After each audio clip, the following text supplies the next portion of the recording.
Hey guys, Helen Hart-Smith here from the Heart of the Witch's Path YouTube channel. Welcome back to another video. I've been doing some brainstorming about some different videos that I wanted to do for the channel, and I actually had two.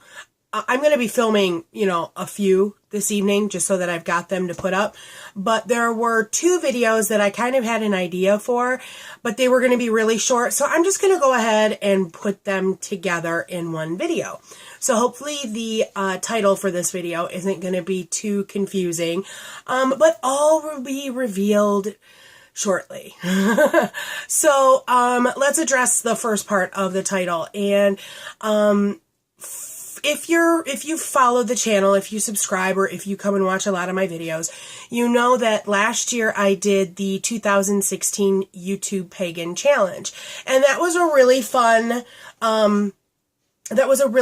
year-long project to do. I got behind a couple of times, and I was pretty much behind like the whole latter part of the year. And honestly, I didn't even finish it because I kind of felt like crud for that last month or so of the year.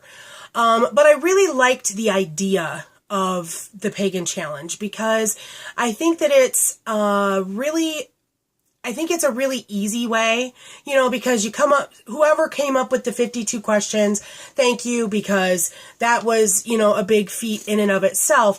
But at its core, what it did for the community is it gave us this platform that we could interact with each other, and we could see where different people come from, because like many religions, paganism, Wiccans, we're a pretty diverse bunch. And so I really enjoyed different people that were recording videos and posting them. So I did come across a 2017 YouTube Pagan Challenge, and at first I wasn't sure if I wanted to do it again. I felt kind of, bummed out at myself that I was behind and didn't end up finishing and stuff. But I mean, that's just kind of the way life is. Life ebbs and flows, and sometimes you can keep up with things, and sometimes you just gotta take a break.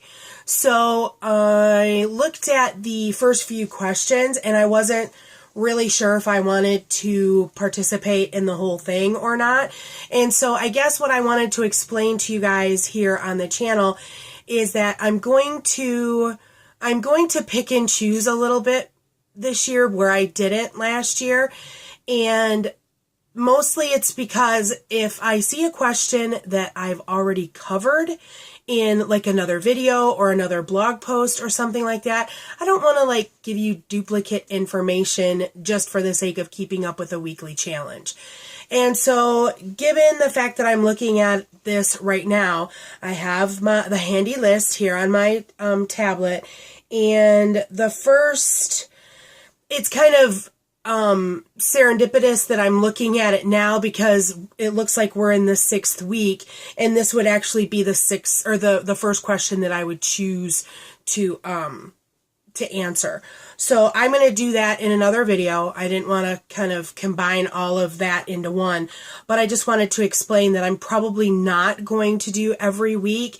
And so if you see me missing something, then take a look at the channel or take a look at the blog, because I might have done something with that same content already. So there you have that little explanation. Now, the next thing that I wanted to talk about in a little short video, hence putting them together, is that my coven is, we like to have fun.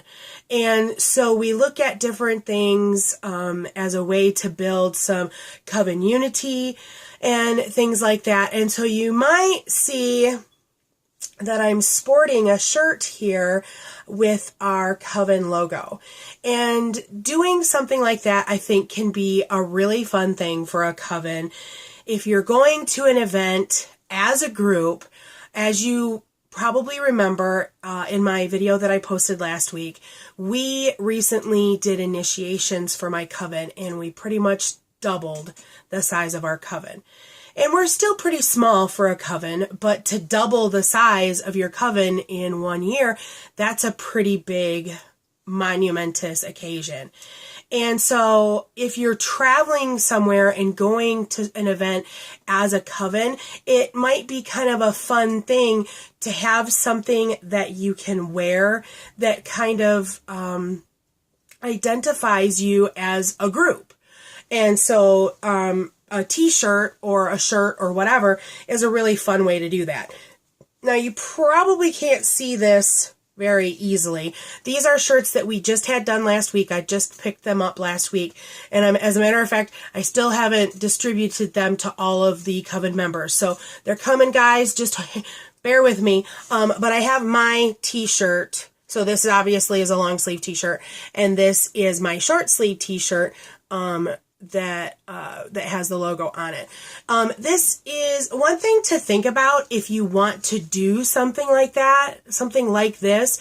We actually have a few things that we've put our logo on. And one of them is my little coffee cup here. This is actually something that one of our members' sisters, she did up for us because she has that capability. So you can probably see that they're a little different. And let me tell you why. This is the actual logo that we use. We'll put it like up in the corner of our rituals. We use it online. We use it because it's more colorful and it's more detailed and things like that. But we wanted a more simplified version for an application like this. And that's because we didn't want to get into the multitude of colors that you see on this. This is like really basic. And if you're interested in doing something like this, you might want to look at your Coven logo or your group logo or what have you and try to simplify it a little bit. I know that there are a lot of covens that might just use black or something like that. And this is kind of a really good reason why.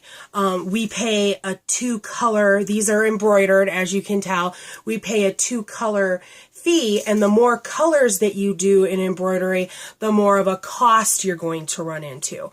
And so we wanted something that was a little bit simpler, and we've been going with the same place. It's a local place, so I'm sure that, you know, you can find, if this is an idea that you'd like to do, you can probably find someplace local that will do it for you. And what they need is they need an image that they will get into their system and then they can run it.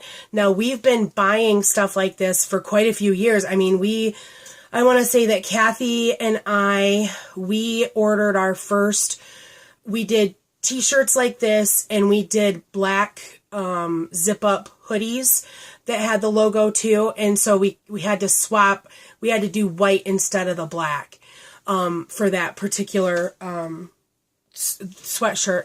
But that was quite a few years ago. Like it's definitely more than 5, maybe close to 10 years ago. And so the company, they have this on file, and we've never had to deal with, you know, having them put it in new or anything like that. I just call up the girl and say, hey, the girl that actually runs the place is someone that I went to high school with. This store is in my hometown. And so, you know, we've done the t-shirts, we've done the black hooded sweatshirts, and just a couple of years ago, we did these really nice gray fleece jackets that zipped up the front. And so, I mean, there's tons of possibilities as far as colors or, you know, types of clothing that you want to put it on. I mean, you could put it on yoga pants if you wanted to. You could put it on towels and put it in your bathroom if you wanted to. It's quite endless. And we've talked recently about looking into silk screening because, of course, that's an option as well. And if we did silk screening, we might be able to do something that's closer to this image. But either way, I mean, we've got some cool stuff that we can identify. We can identify ourselves as a group to other people. So that's kind of fun. And so that was just the point of wanting to share that with you. So if it's something that you're interested in looking at, and if you have any questions, feel free to, you know, post a question in the comments about it. It's a relatively easy process. So yeah, I think that's going to do it for this video. If you learned something new or liked it, please give us a thumbs up. If you haven't done so already, please subscribe to the channel. And until next time, thanks for walking the path a little while with me. Blessed be.